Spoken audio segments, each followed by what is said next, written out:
200비트코인이 내 지갑에 들어왔다면 그걸 써도 될까요? 2018년 그리스 국적의 한 투자자가 보유하던 200비트코인, 당시 시가로 약 14억 원이 알 수 없는 이유로 한국인 피고인의 가상자산 지갑으로 이체되었습니다. 피고인은 그중 일부를 현금화해 사용했고 검찰은 그를 횡령죄와 배임죄로 기소했습니다. 하지만 수원고등법원은 뜻밖의 판단을 내렸습니다. 현행법상 형사처벌은 불가능하다. 오늘은 바로 이 판결, 비트코인 차고이체 사건을 통해 가상자산의 법적 경계를 살펴보겠습니다.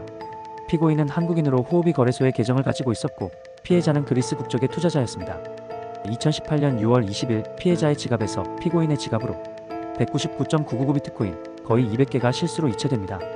피고인은 그중 2비트코인을 현금화해 약 1,500만 원을 사용했고 나머지 비트코인은 바이낸스와 업비트로 옮겼습니다. 며칠 뒤 피해자가 반환을 요구했지만 피고인은 착오로 들어온 건 맞지만 내 지갑에 들어왔으니 내 거다라며 거부했습니다. 결국 검찰은 그를 횡령과 배임 혐의로 재판에 넘겼습니다. 이 사건의 첫 번째 쟁점은 비트코인이 형법상 재물로 볼 수 있는가였습니다. 법원은 명확히 말했습니다.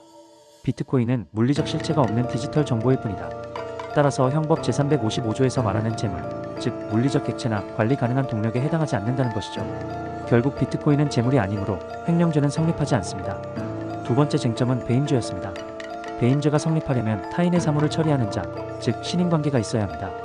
하지만 법원은 착오로 송금된 자는 단순히 부당이득을 반환해야 하는 민사상 채무자일 뿐 신인관계에 있는 사무처리자가 아니라고 판단했습니다.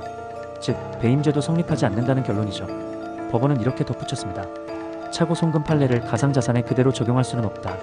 가상자산은 법정화폐처럼 취급할 필요가 없으며 명확한 법률 근거 없이 형사처벌을 하는 것은 죄형 법정주의에 반한다고 본 것입니다. 결국 법원은 피고인에게 무죄를 선고했습니다. 이유는 간단합니다. 비트코인은 재물이 아니므로 횡령죄가 안되고 피고인은 타인의 사물을 처리하는 자가 아니므로 배임죄도 안됩니다. 결국 명문 규정이 없는 상태에서 처벌할 수는 없다는 것이죠. 이 사건에서 주목할 점은 가상자산의 법적 성격입니다.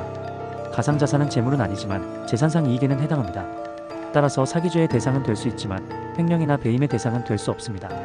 또한 착오로 코인을 받은 사람은 민사상 반환 의무를 부담하지만 그 자체가 신인관계를 의미하는 것은 아니기 때문에 형사처벌로 이어질 수는 없습니다. 즉 법적 공백이 존재하는 셈입니다. 이 판결의 의미는 분명합니다. 명문 규정이 없으면 유추로 처벌할 수 없다. 이것이 죄형 법정주의의 핵심입니다. 비트코인처럼 새로운 형태의 자산을 기존 법률 개념에 억지로 끼워 넣어서는 안 된다는 것이죠.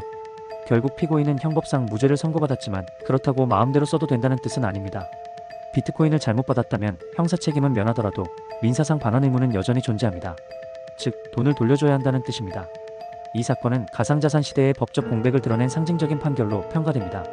형사처벌은 불가능하지만 사회적 정의의 관점에서는 여전히 논란이 많습니다.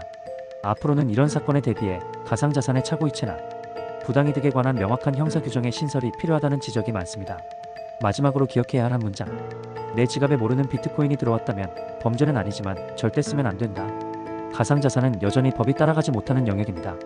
기술이 빠르게 발전할수록 법의 정비는 그보다 더 신중해야 합니다. 오늘의 판례 해설 도움이 되셨나요?